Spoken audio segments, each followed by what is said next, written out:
ছোট্ট বালকেরা দিলের কান্ডা লাগায় শোনো, গৌর গোবিন্দ ঘোষণা করে দিল সিলেটের জমিনে কোনো দাড়িওয়ালা ঢুকবে না, কোন টুপিওয়ালা ঢুকবে না। শাহজালাল ইয়ামানী যখন 360 জন আউলিয়া নিয়ে আসলেন, গৌর গোবিন্দ ঘোষণা করে দিল নৌপথ বন্ধ, বিমান পথ বন্ধ, সব রাস্তাঘাট বন্ধ করে দিল। আল্লাহু আকবার, আরো জোরে। সব যখন বন্ধ করে দিল, আমার যুবক বাবারা শুনে নাও, শাহজালাল ইয়ামানী জমিনের মধ্যে আগমন করলেন। নৌকালা মাঝিবন বাড়ি যে ঘুমাইলেন, সমস্ত গাড়ির ড্রাইভাররা গাড়ি বন্ধ করে দিলেন। নৌপথ বন্ধ, বিমান পথ বন্ধ, আকাশ পথ বন্ধ। আল্লাহ রাব্বুল আলামিন ইয়ামেন থেকে 360 জন আউলিয়া নিয়ে পাঠাইলেন কোথায়? ও মুসলমান, কাশ্মীর ঘুরাইয়া ভারতবর্ষের মধ্যে দিয়া এই সিলেটের জমিন যেখানে ছিল বিশাল পাহাড়, যেখানে ছিল বিশাল বন জঙ্গল, যেখানে ছিল মুসলমান বড় বড় বাঘ ভাল্লুক, ভয়ঙ্কর অবস্থা, সেখানে আল্লাহ রাব্বুল আলামিন আল্লাহর ওলিকে আনলেন কেমন ভাবে? একটু বোঝার দরকার, জ্ঞান খাটায়া শোনেন বাবা, একটু ব্রেন দিয়া শোনেন, দিলের কান্ডা দিয়া শোনেন, কাজে লাগবে যুবক বাবারা শোনো। শাহজালাল ইয়ামানী এসে যখন সুরমা নদীর কিনারায় বসলেন, যখন কিনারায় দেখে নৌকা নাই, এপারে বয়ে আসে, নৌকা নাই, যাবে কেমনে, পার হবে কেমনে? রব্বে কারিম ওলিদের কাছে আসে ইলহাম, নবীদের কাছে আসে ওহী। ইলহামের মাধ্যমে শাহজালাল ইয়ামানী 2 রাকাত নামাজ আদায় করলেন। নামাজ আদায় করিয়া নিজের জায়নামাজ মুবারক এই জমিনের মধ্যে ফেলাইয়া দিলেন, পানির ভিতরে, সুরমা নদীর ভিতরে ফেলাইয়া, একজন নয়, দুজন নয়, 360 জন আউলিয়া পার হলেন সুরমা নদী জায়নামাজে বড় করে। জোরে বলেন মারহাবা। যেখানে জাহাজ ডুবে যায়, বড় বড় স্টিমার ডুবে যায়, কিছুদিন আগে দৌলতিয়া ঘাটে ফেরি পর্যন্ত ডুবা গেছে। আর আল্লাহর ওলি শাহজালাল ইয়ামানীর জায়নামাজে ভর করে 360 জন আউলিয়া পার হয়েছে। জোরে বলা যাবে না মারহাবা? একটু আস্তে কইবেন না জোরে কইবেন? আমি বলতেছি না আপনারা তারে মানেন, তবে তাদের বিরোধিতা করবেন না। এই জন্য দোহাই দিয়ে যে আপনাদেরকে, যে বাবা আপনাকে জন্ম দিল, যে মা আপনাকে গর্বে রাখলো, সেই মা বাবার সঙ্গে দুশ্মনী করেন না। আজকে সিলেটের জমিনে যারা ইসলাম চিনলেন, ইসলাম বুঝলেন, সেই আল্লাহর ওলিদের অবদান অস্বীকার না করলেও তবে তাদের বিরোধিতা কেউ করেন না। জোরে বলেন ঠিক কিনা? ও যুবক, দিলের কান্ডা লাগা শোনো, ইতিহাস থেকে শিক্ষা নাও। আপনারা জানেন গৌর গোবিন্দ শুধু কেমন একটা নিষ্ঠুর পাষাণ্ড লোক ছিল, যেখানে আজান হতো না সিলেটের জমিনে, দাড়িওয়ালা টুপিওয়ালা দেখলেই জবাই করা হতো, তাদের হত্যা করা হতো। সেই জমিনে আজকে অসংখ্য মুসলমান, শুধু তাই নয়, বুরহানুদ্দিন নাম শুনেছেন, তার কলিজার একটা সন্তান হলো, ছেলে সন্তান হলো, আকিকা করলেন, সুন্নাতে আকিকা, সুন্নাতে রাসূল। সন্তান ভূমিষ্ঠ হওয়ার পর এই সন্তানের জন্য আকিকা করলেন। আকিকা করলেন গরু কোরবানি করে। এর সিলেটবাসী শোনো, আজকেও তোমরা গরুর গোস্ত দিয়ে খানা খাওয়াইছো, আজকে গরুর কথা শোনো, একটু শুনলে সবচেয়ে বেশি খুশি হবা। এইবার বুরহানুদ্দিন যখন তার ছেলের জন্য আকিকা করলেন, আকিকা করে গরুর চামড়া, গরুর শিং, গরুর নাড়ি ভুঁড়ি সব পুঁতে রাখবেন মাটির নিচে। এটা কুকুর এবং কাকে ঠুকায় উঠাইলেন, ফেলাইব একটা কান নিয়ে ফেলাইলেন গৌর গোবিন্দর বাড়ির সামনে। আর গৌর গোবিন্দ যখন দেখলো, মুসলমান শুনে নাও, এই গরু আমাদের মাকে জবাই করছে কে রে? এরে মুসলমান শুনে নাও, আজকে যতই বলো, মুসলমানদের কোনোদিন অমুসলিমেরা বন্ধু হয় নাই। অমুসলিমেরা দিনে দিনে ওই অতীত থেকে, রাসূলের জামানা থেকে শুরু করে, ওই আদম থেকে শুরু করে যত মুসলিম আছে, প্রত্যেকেই মুসলমানকে কখনো বন্ধু ভাবতে পারে নাই। রাসূলের কদমে যেও সালাম দিত, আসসালামু আলাইকা, আপনার মৃত্যু হোক। নবীরে বিরোধিতা করতেন, নবীর অন্য মানুষ মনে করতো নবীরে সালাম দেয় না রে বাজান না। শুনে নাও, শুনে নাও, আজকে তাদের মন্দির পাহারা দাও আর আল্লাহর ওলিদের মাজার ভাঙ্গ, সবচেয়ে কষ্ট বুকের ভিতরে লাগে। জোরে বলেন ঠিক কিনা? যুবকেরা, কোথায় আজকে শাহপরানের মাজারের দিকে নজর দিস, আব্দুল কাদেরের মাজারের দিকে নজর দিস, তোদের কলিজা কত বড়। কিন্তু যারা তোদেরকে চিরশত্রু তাদের মন্দির পাহারা দিস। যুবক, দিলের কান্ডা লাগা শোনে নাও। আমার বাবার বুরানুদ্দিনের ছেলেটার জন্য আকিকা করলেন। গরু গোবিন্দ সকালবেলা গমতি কুড়ি দেখে গরুর মাথা বা গরুর চামড়া, আমাদের মারে জবাই করলো কে রে? পাগল হয়ে গেল বছর গরু গোবিন্দ। উজিরে খবর নাও, এই সিলেটের জমিনে কোথায় গরু জবাই করলো খোঁজ নাও। খবর নিতে নিতে পাইল কোথায় বুরানুদ্দিনের কলিজার টুকরা সন্তান। আমার বাচ্চারা শুনে নে বাবা, আজকে তাদের বিরোধিতা করিস। এবার শাহজালাল মুসলমান বুরানুদ্দিনের বাড়ি পর্যন্ত আসলো, খবর নিল। খবর পৌঁছে গেল গরগোবিন্দর কাছে, হুজুর বুরানুদ্দিন তার ছেলের জন্য আকিকা করেছে, গরু কুরবানি করে, গরু জবাই করে। বুরানো মুসলমান গরগোবিন্দ সৈন্যদেরকে নিয়ে বাড়ি ঢুকলেন। কলিজার টুকরো সন্তানকে কোল থেকে টান দে, বুরানুদ্দিনের হাতের থেকে নিয়ে টান দিয়ে জমিনের মধ্যে ফেলাইয়া খোলা তরবারি দিয়া জবাই করে দিছে। জোরে বলো আল্লাহু আকবার। ও যুবক,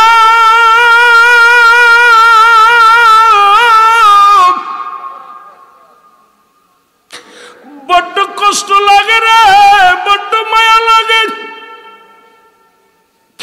আর কলিজার টুকরো বাবার কাঁধে সন্তানের লাশ।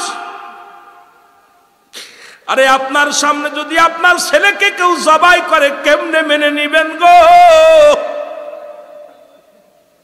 বুরানুদ্দিন সেদিন চোখের পানি ছেড়ে কেঁদেছিল আর বলেছিল, আল্লাহ আমি তোমার কাছে দরখাস্ত করে যাই, এই সিলেটের জমিনে যেন আমার ছেলের রক্ত যেমনি পড়ে লাল হয়ে গেছে জমিনটারে আল্লাহ, এমনি যেন একদিন মুসলমান যেন গরু জবাই করে এই জমিনটা লাল করতে পারে। জোরে বলেন মারহাবা।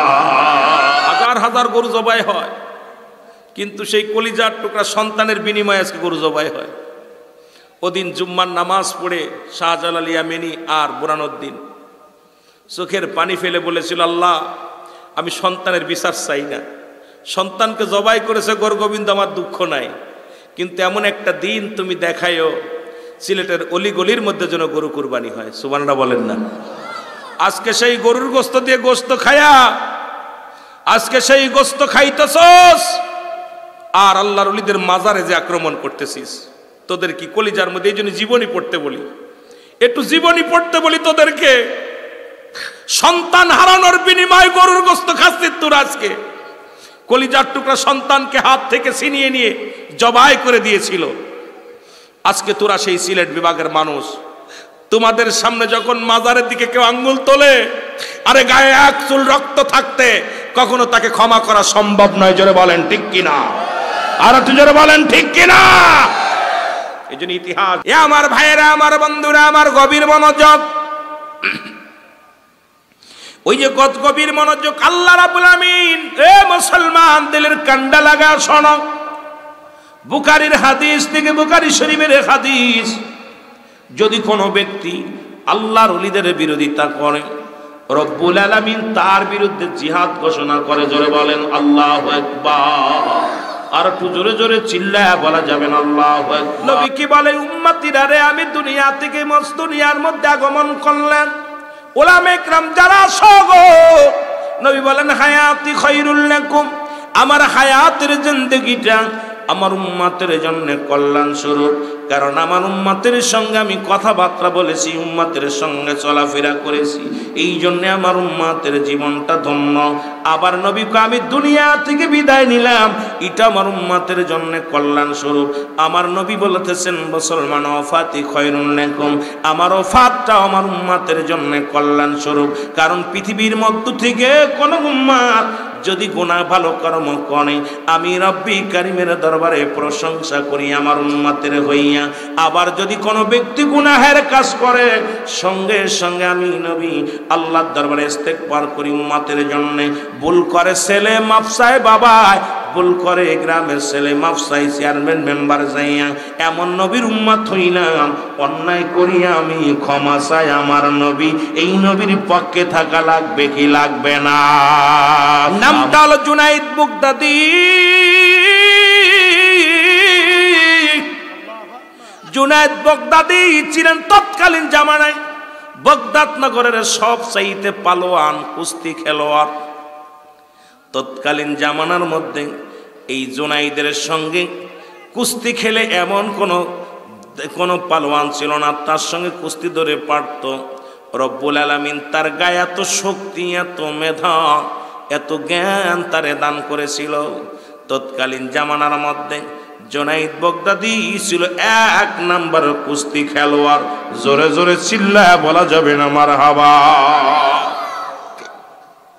এই জুনাইদ বাগদাদি মুসলমান শোনে নাও, তৎকালীন জামানার মধ্যে যুবক বাবারা এই তো জুনাইদ বাগদাদি দিনে দিনে নাম সরে পড়েন সমস্ত জায়গায়। এ দুনিয়ার মুসলমান দিলের কান্ডা লাগা শুনে নাও যুবক,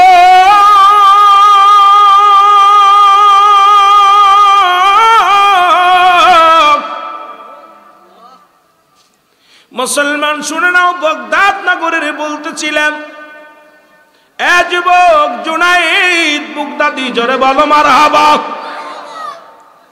উনি একবার যুদ্ধে সমস্ত রাজ্যের প্রধান, যিনি ছিলেন তৎকালীন জামানায় যিনি প্রধানমন্ত্রী, জুনাইদ বাগদাদিকে আজ থেকে তোমাকে আমি রাজ দরবারে চাকরি দিলাম, এখান থেকে যুদ্ধ কর, এখান থেকে তুমি কুস্তি খেলবা, রাজ দরবার থেকে তোমার সব খরচপাতি গ্রহণ করা হবে, কোষাগার থেকে সব দেয়া হবে। বাবারে আজ থেকে নাম থাকবে তোমার নাম কুস্তিবীর জুনাইদ বাগদাদি। জোরে বলো আল্লাহু আকবার। হঠাৎ কিছুদিন যেতে না যেতে একজন আশিক রাসূল উনি আসলেন, বাগদাদ নগরে আসলেন। এসে রাজার দরবারে শুনতে পাইলেন এখানে কুস্তিবীর জুনাইদ আছে, তাকে কেউ যদি ঠগাইতে পারে, যদি কেউ তারে পরাজয় করাতে পারে, মোটা অঙ্কের প্রাইজ তাকে দেয়া হবে। উনি দেখে চিন্তা করলেন, আরে আমি যাব কুস্তি ধরব, জুনাইদ বাগদাদির সঙ্গে কুস্তি ধরব। এই কথা শুনিয়ে রাজ দরবারে চলে আসলেন। এসে রাজার দরবারে দরখাস্ত করলেন, হুজুর আমি আপনার বীর কুস্তিবীর জুনাইদের সঙ্গে কুস্তি লড়তে চাই। লোকটার দিকে তাকায় দেখে গায়ের মধ্যে কোনো গোশ নাই, আছে কিছু দাড়ি, একটা টুপি মাথায়, কিছু দাড়ি, একটা পাঞ্জাবি গায়ের মধ্যে। এই লোকটা সে জুনাইদের সঙ্গে কুস্তি ধরার জন্য। বাবারে তুমি কি জুনাইদের নাম শুনেছো? বলে শুনছি। তারে কি দেখছো? কয় না। কয়ের সঙ্গে কুস্তি ধরবে গোটা আরব রাজ্যের মধ্যে নাই, এই রাজ্যের মধ্যে নাই, পৃথিবীর মধ্যে নাই, বাগদাদ নগরের মধ্যে এত বড় সাহসালা, এত বড় গায়ে বল, এত বড় কুস্তিবীর আর দ্বিতীয় কেউ নাই। উনি বললেন আমি ধরব কুস্তি তার সঙ্গে। ও যুবক, এবার কুস্তির দিন পড়া হলো, আগামী দিন কুস্তি হবে। যদি জুনাইদকে কেউ ঠকাইতে পারে অনেক মূল্যের পুরস্কার তাকে দেয়া হবে। এই কথা শুনিয়ে আশিক রাসূল রওনা হয়ে গেলেন। এসে কুস্তির ময়দানে হাজির হয়ে গেলেন। সব মানুষ খুব আগ্রহে গেলেন যে জুনাইদের সঙ্গে কুস্তি ধরবে, এমন বীর কোনো দেখি নাই, এমন কোন বীরের নজরও আমাদের পড়ে নাই, এমন কোন বীরের নামও শুনি নাই। কই থেকে? মদিনা থেকে এক বীর আসছে জুনাইদের সঙ্গে কুস্তি ধরার জন্যে। হাজার হাজার মানুষ দেখার জন্য আসছে। এবার কুস্তির ময়দানে হাজার হাজার মানুষ। জুনাইদ আসছে, যখন আসে দাঁড়াইছে ওই আশিক রাসূল, উনিও গুটি গুটি পায়ে আগায় আসছে। এসে যখন কুস্তি ধরবে জুনাইদ ডাকতে বলে, বাবা তুমি মরার জন্য আসছো নি? তোমার কি গায়ের মধ্যে আমার এক বাহুর বল আছে? আশিক রাসূল ডাকতে কয়, জুনাইদ এত ফালাফালি করো না, আমি আসছি তোমার সঙ্গে কুস্তি ধরতে। ধরা হোক কে জয় কে পরাজয়, তারপরে বোঝা যাবে। জুনাইদ একটু বসে দাঁড়াই রইলেন পাশে। মুসলমান নেফরি আসলেন, যিনি নেফারি আসলেন, দাঁড়াইলেন মাঠের মধ্যে। জুনাইদ ডাক দে জুনাইদকে, আশিকে রাসূল ডাক দে, কয় জুনাইদ রে, আমি জানি আপনার সঙ্গে আমি কিছু কানে কানে কথা বলতে চাই। জুনাইদ বলে, কি বলতে চাও? বলে, সবার সামনে বলা যাবে না, আপনার কানে কানে বলবো। এবার আশিকে রাসূল কান্ডা গায়ে দিছে। আগানো পর আশিকে রাসূল চোখের পানিগুলো ছেড়ে বলে,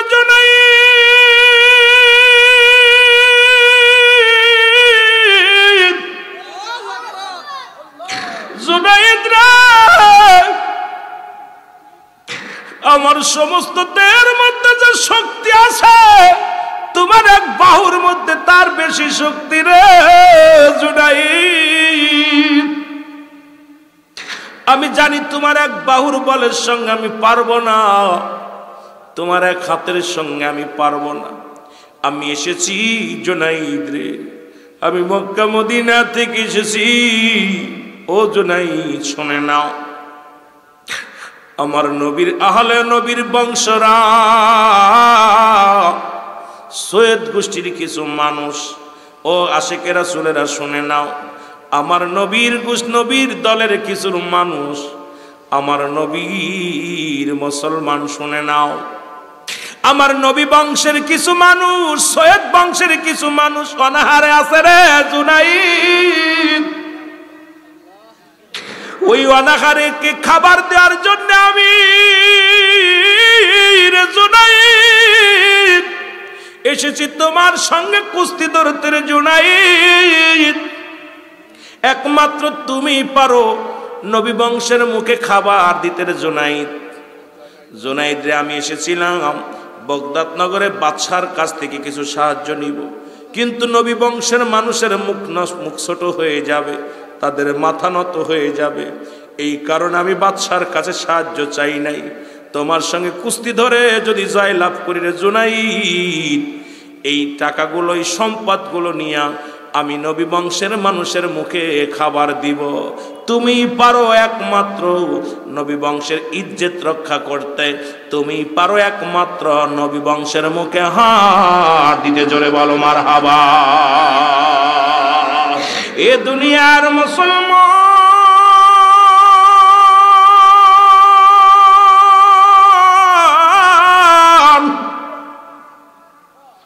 জুনাইদ যখন আওলাদে রাসূলের কথা শুনছে রে, যখন নবী বংশের কথা জুনাইদের কানে লাগছে, জুনাইদ চোখের পানিগুলো টাস করে জমিনের মধ্যে ছেড়ে দিছে। ডাক দেখ, আল্লাহ, আমি তো জীবনে কোনোদিন নবীরে দেখি নাই। নবী বংশের মানুষ অনাহারে আছে, সৈয়দ বংশের মানুষ অনাহারে আছে।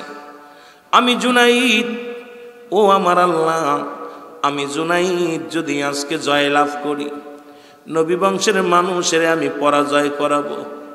আমি জুনাইদ যদি জয় লাভ করি, নবী বংশের মানুষেরা অনাহারে আছে আল্লাহ, আমার নবী বংশের মানুষেরা না খেয়ে আছে আল্লাহ, আমি জুনাইদ কিভাবে জবাব দিব আল্লাহ তোমার দরবারে? আরে আমি জুনাইদ এখন কি করব রব্বে কারীম? একদিকে বগদাদ নগরের সম্মান, আর একদিকে আমার নবী বংশের সম্মান। রব্বে কারীম রে, ও যুবক, আর সেই নবীর ভালোবাসে রে, যে নবী লাগবে কবরে, নবী লাগবে মিজানে, নবী লাগবে ফুলসিরাতে, নবী লাগবে আমাল কিয়ামতের ময়দানে। নবী বিনে কোনো বান্ধব পাবি না, নবী বিনে কোনো দরদি পাবি না, নবী বিনে কোনো গতি থাকবে না। সেই নবীর পক্ষে থাকা লাগবে কি লাগবে না? আর একটু জোরে জোরে চিল্লায় বলেন, লাগবে কি লাগবে না? এ আমার ভাইরা, আমার বন্ধুরা, আমার জুনাইদ কুস্তিবীর এক পাশে দাঁড়াইলেন, আশিক রাসূল এক পাশে দাঁড়াইলেন, দুজন দু পাশে দাঁড়ানো হলো। নেফরি যখন বাঁশির মধ্যে ফু লাগাইলেন, জুনাইদ ধরে না, আশিক রাসূল ধরে না, দুজন দু পাশে। জুনাইদের সামনে আসবে আশিকে রাসূল, গায়ের মধ্যে বল নাই, দাড়িওয়ালা টুপিওয়ালার গায়ের মধ্যে বল নাই। জুনাইদকে দেখিয়া থরথর করে কাঁপন শুরু করেছে। জুনাইদ নিজে গায়ে যায় বুকের সঙ্গে টান দেনেছে, বুকের সঙ্গে টান দিয়া না আল্লাহ, নবী বংশের মানুষ আমি বুকের মধ্যে ধরলাম। ও রব্বি কারীম, নবীরে তো দুনয়নে কোনোদিন দেখি নাই, নবী বংশের মানুষের আমি বুকের মধ্যে লাগাইলাম রে আল্লাহ। এই মানুষটাকে আমি কেমনে জমিনের মধ্যে ফেলবো, এই মানুষটাকে কেমনে আমি তারে পরাজয় করাবো। কিছুক্ষণ বুকের মধ্যে ধরে রেখে জুনাইদ নিজে নিজেই জমিনের মধ্যে পড়ে গেছে। জোরে বলা যাবে না আল্লাহু আকবার। এই আশিকে রাসূলেরা খেয়াল করো, জুনাইদ জমিনের মধ্যে পড়ে গেল। সবাই তাকাত আশ্চর্য হয়ে গেলেন যে জুনাইদকে দেখে মানুষ তত্তর করে কাঁপেন। যে জুনাইদের সঙ্গে কুস্তি ধরার জন্য কোনো ব্যক্তি সাহস পায় না, এই লোকটা মাটির মধ্যে পড়ে গেলেন। আশিকে রাসূলকে বুকের মধ্যে বা আশিকে রাসূল বুকের উপরে উঠিয়া বিজয় উল্লাস করতে লাগলেন। জুনাইদ জমিনের মধ্যে পড়ে আছে, হাত পা নড়ায় না, হাত পা নড়ায় না, কথাও বলে না। প্রথমবার জয়লাভ করলেন আশিকে রাসূল। দ্বিতীয়বার আবার যখন কুস্তি হবে, জুনাইদ মুখের দিকে তাকায়া, আশিকে রাসূলের মুখের দিকে তাকায়া কলিজার মধ্যে দাও দাও করে আগুন ধরে গেছে। ডাক দে বলে, আল্লাহ এই আশিকে রাসূলকে আমি কেমনে ফেলাইব রে, এই নবী বংশের মানুষের আমি কেমনে পরাজয় করাইব।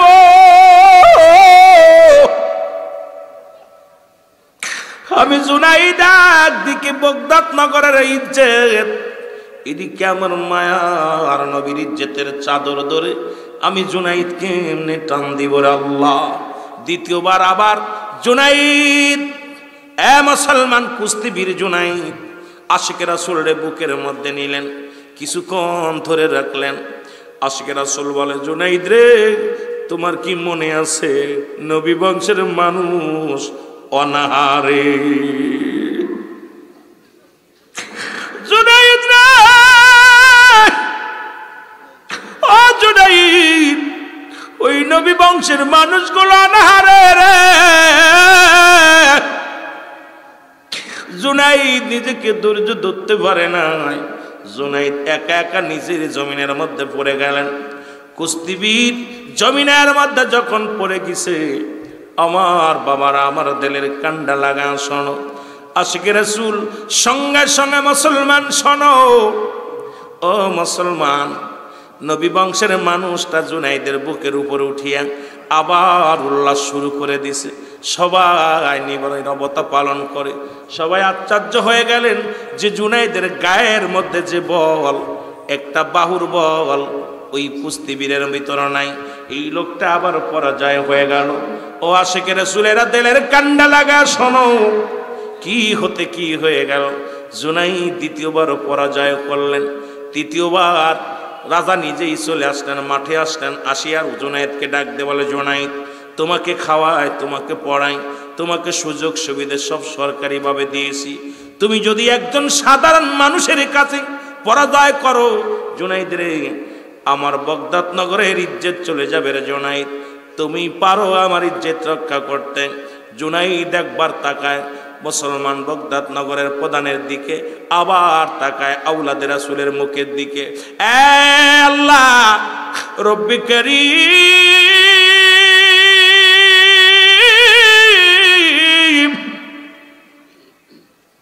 রব্বি কারীম রে তুমি বলে দাও আমি এখন কি করব। রব্বি কারীম, যিনি দেশের প্রধান তিনি তো এই ময়দানে হাজির। ও আমার রব্বি কারীম, ওদিকে আওলাদে রাসূল সামনে আমার, আমি যদি আওলাদে রাসূলকে জমিনের মধ্যে ফেলে দিই, আল্লাহ জবাব দিব কি আমার মদিনাওয়ালার কাছে? আমি জবাব দিব কি? আমার নবী কষ্ট পাবে রে। আমার নবী বংশের মানুষ, আজকে তার সঙ্গে কুস্তি ধরতে যদি তারে মাটির মধ্যে ফেলে দিই, জমিনের মধ্যে ফেলে দিই, আমার নবী যখন জিগাইবে, জুনাইদ রে আমার বংশের মানুষকে তুমি পরাজয় করাইছো। এই যে জিকির করলাম মুসলমান, গভীর মনোযোগ, জিকির কার? আর একটু জোরে বলেন কার?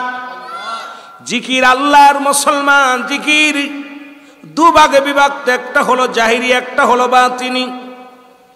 জাহিরি জিকিরটি স্পষ্ট জিকির, আল্লাহ আল্লাহ আল্লাহ জিকির। বাতিনি জিকিরটা যেটা মুসলমান চুপে চুপে জিকির, এটা বা দুভাগে বিভক্ত। একটা হলো ঠোঁট বন্ধ জিহ্বা চালু, আর একটা জিহ্বাও বন্ধ ঠোঁটও বন্ধ।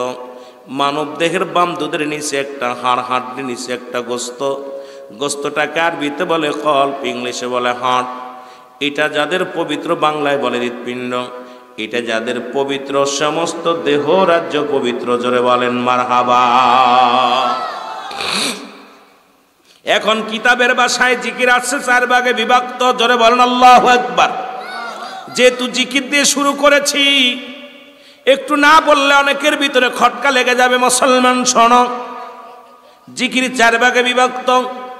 তিরমিজি শরীফের ও মুসলমান দ্বিতীয় খণ্ড 175 নম্বর পৃষ্ঠা। এতদিন জিকির করেছেন আল্লাহ, আল্লাহর জিকির না। এই জিকিরটার নাম হলো ইসমে জাতের জিকির, যেটা একটু আগে করলেন আল্লাহ আল্লাহ আল্লাহ। মুসলমান কোরআন হাদিস যতগুলো গবেষণা করবেন, কিতাবের ভাষায় জিকিরটার নাম হলো মুসলমান ইসমে জাতের জিকির। জোরে জোরে চিল্লায় বলা যাবে না সুবহানাল্লাহ।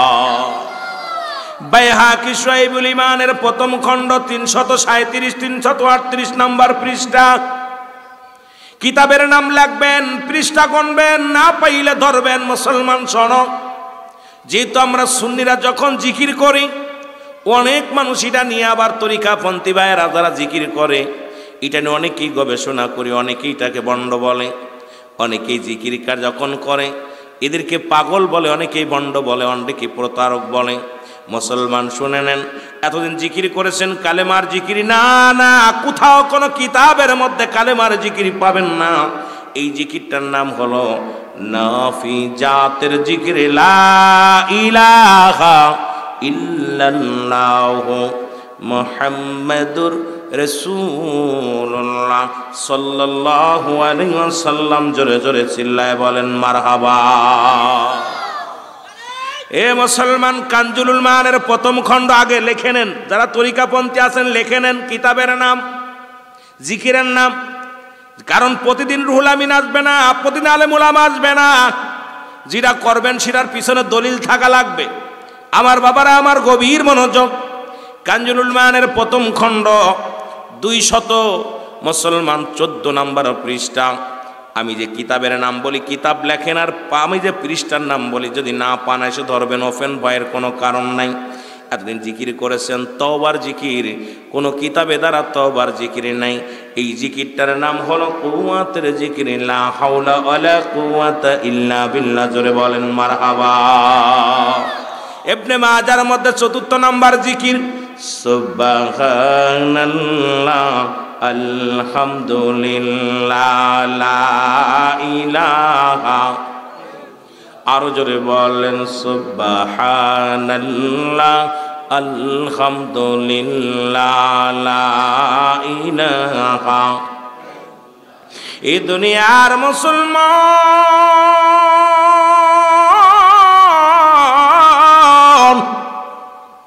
এখন আপনার আমার ভিতরে প্রশ্ন আসতে পারে, হুজুর জিকির করলেন কত, মাথা ঝাঁকালেন কেন?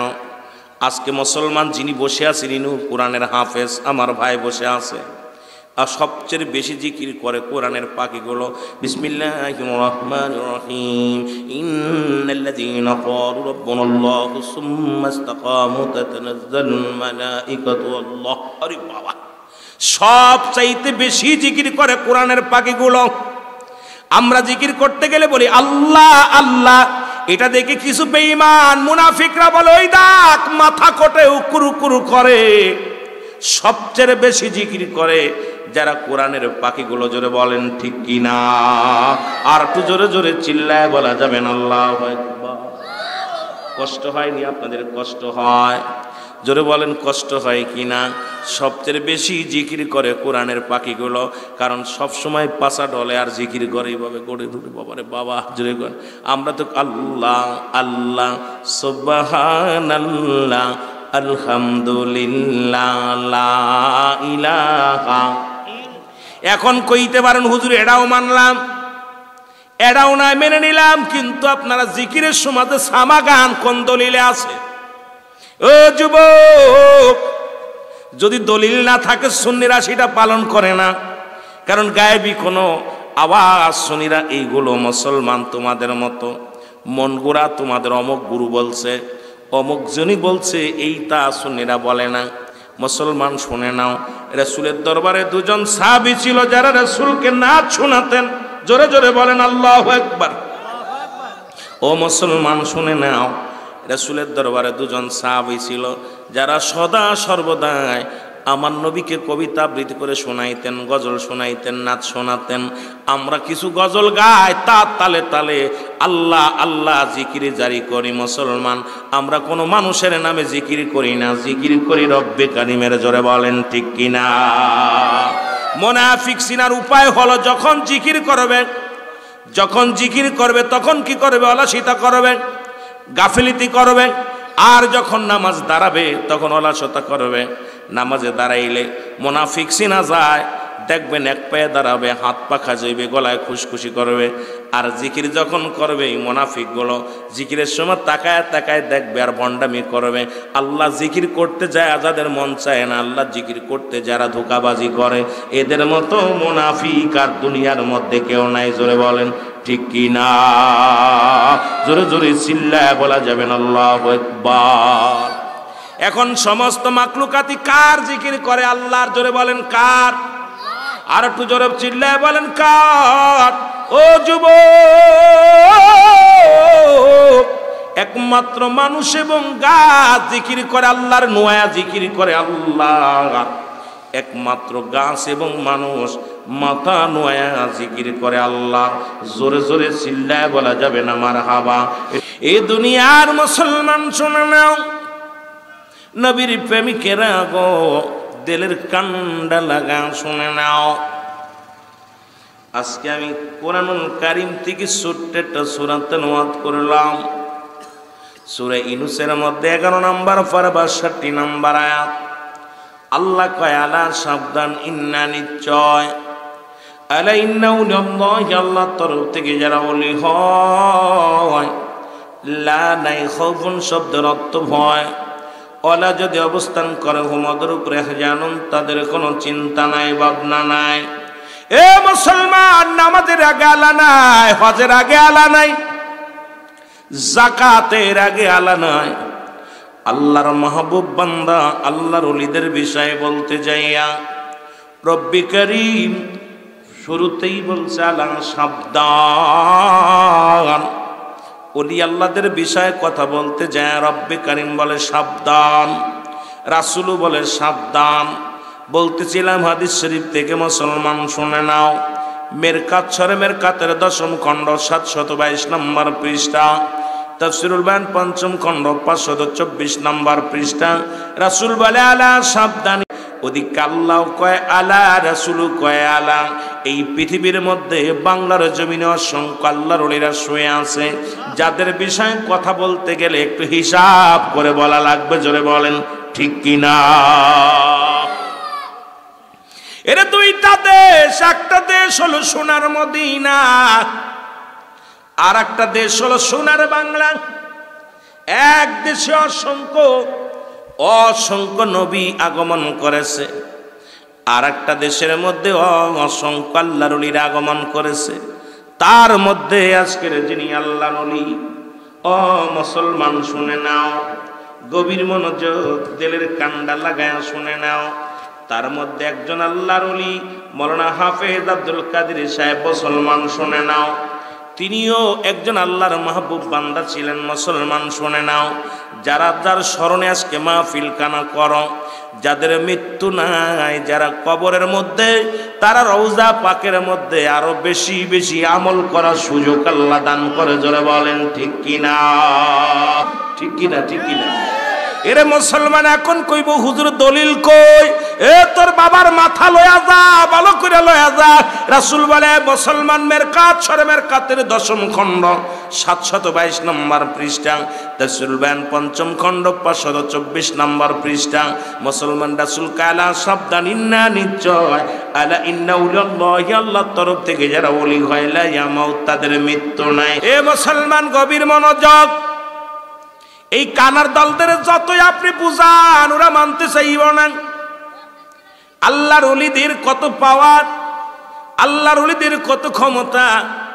আল্লাহর মাহবুব বান্দারা যারা এই দুনিয়ার মধ্যে আগমন করেছে, যারা দুনিয়ার কোনো মুখাপেক্ষী ছিলেন না, তারা পৃথিবীর মধ্যে আসা পর সবই তো ছিলেন আল্লাহর মুখাপেক্ষী। জোরে বলেন ঠিক কিনা? যেমন শাহজালাল ইয়ামানি এই বাংলার জমিনে, সিলেটের জমিনে আসলো। এখন বহির্বিশ্বে যে যদি সিলেটের নাম বলো, বাংলাদেশে যে শাহজালাল ইয়ামানি আসছেন, ও আমার যুবক ভাইরা তোমরা শুনলে খুশি হবা।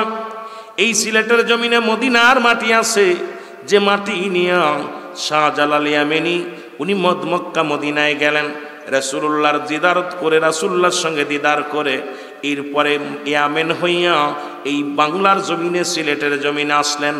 একজন নয়, দুজন নয়, 360 জন আউলিয়া একত্রিত হয়ে আগমন করলেন, যাদের প্রশংসা না করে আমরা পারি না।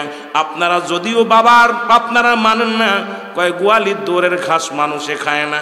একটা কথা মনে রাখবেন বাবা, সিলেটের শাহজালাল যদি নাই তো এই দাড়ি টুপি আপনার মাথায় থাকতো না।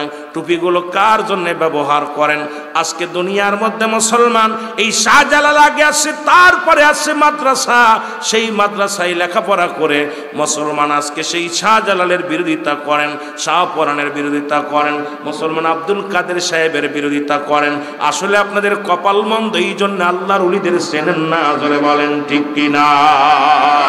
এ আমার ভাইয়েরা, আমার বন্ধুরা, আমার আমি জুনায়েদ বাগদাদীর পিছনে যাই, একটু কথা আমি আপনাদের স্মরণ করা দিয়ে যাই। ও সিলেট বিভাগের মানুষ, একটু জানার দরকার, বুঝার দরকার। আমাদের এখন পাঠ্য বইয়ের মধ্যে শাহজালালের জীবনী যদি থাকতো, তাহলে আমরা অনেক কিছু অর্জন করতে পারতাম। আমরা ছোট্টবেলা রহমাতুল্লিল আলামিনের বাল্য জীবনের পাঠ্য বইয়ের মধ্যে পড়েছি, হযরত উমরে ফারুকের জীবনী পড়েছি, হযরত আলী রাদিয়াল্লাহু তাআলা জীবনী পড়েছি, হযরত আবু বকর সিদ্দিক রাদিয়াল্লাহু তাআলা জীবনী পড়েছি, আল্লাহর ওলিদের জীবনী পড়েছি। এখন পাঠ্য বইয়ের মধ্যে ঢুকায়া দিছে কেমনে বানর থেকে মানুষ হয়, কেমনে সমগামী করা যায়। তার কারণ আর বুঝতে বাকি নাই। আমাদেরকে গোমরাহি করার জন্য সবচেয়ে বেশি ষড়যন্ত্র হলো শিক্ষাঙ্গনে শুরু করেছে। জোরে বলেন ঠিক কিনা? আর এর মধ্যে একটা কারণ আছে, আগে বুঝতে হবে। ফিরাউন যখন মিশরের প্রধানমন্ত্রী, ফিরাউন যখন মিশরের অধিপতি, এই মিশরের যিনি প্রধান হয় তাকে ফিরাউন বলা হতো, নাম তার মুসলমান নমরুদ। এই যখন মুসলমান শুনে নাও, উনি যখন ওখানের প্রধানমন্ত্রী, সর্বপ্রথম মুসলমান তার পার্সোনাল উজির ছিল কাবুল। কাবুল বলে, ভাই যদি চিরস্থায়ীভাবে ক্ষমতা ঠেকায় রাখতে হয়, 1 নম্বরে শিক্ষাঙ্গ বন্ধ করতে হবে, মানুষকে আগে মূর্খ বানাইতে হবে। মানুষকে যদি গুমরাহি বানাইতে পারো, মূর্খ বানাইতে পারো, চিরস্থায়ী ক্ষমতা ঠেকায় রাখা যাবে। যে কথা বলতেছিলাম, আজকে যারা শাহজালালের দিকে নজর দেন, আব্দুল কাদেরের দিকে নজর দেন, তাদের জন্য একটা কথা আমি বলে যাই, শুনে নেন। এই শাহজালাল ইয়ামানি যখন এই সিলেটের জমিনে আসলো, গোরগোবিন্দ ঘোষণা করে দিল, যুবকরা শুনে নাও, তোমাদের জানার দরকার, বাচ্চারা জানার দরকার। কারণ তোমাদের তো এখন পাঠ্য বইয়ে পাবা না, আর তোমাদের সেই সময় নাই যে একজন ওলি আল্লাহদের জীবনী পড়বা। এখন তোমরা শুধু ফেসবুক নিয়ে ব্যস্ত, কার্টুন নিয়ে ব্যস্ত, টিকটক নিয়ে ব্যস্ত। আমি অনুরোধ করবো, বাবারে একটা ওলির জীবনী পড়, দেখবি তোর জীবনটা পরিবর্তন হয়ে যাবে। এই আব্দুল কাদেরের যদি জীবনীটা পড়ো, একজন মুরব্বীর কাছে বসে শোনো, দেখবা তোমার পরিবর্তন হওয়ার জন্যে ওনার আদর্শ, ওনার মতই যথেষ্ট হয়ে যাবে। জোরে বলেন ঠিক কিনা?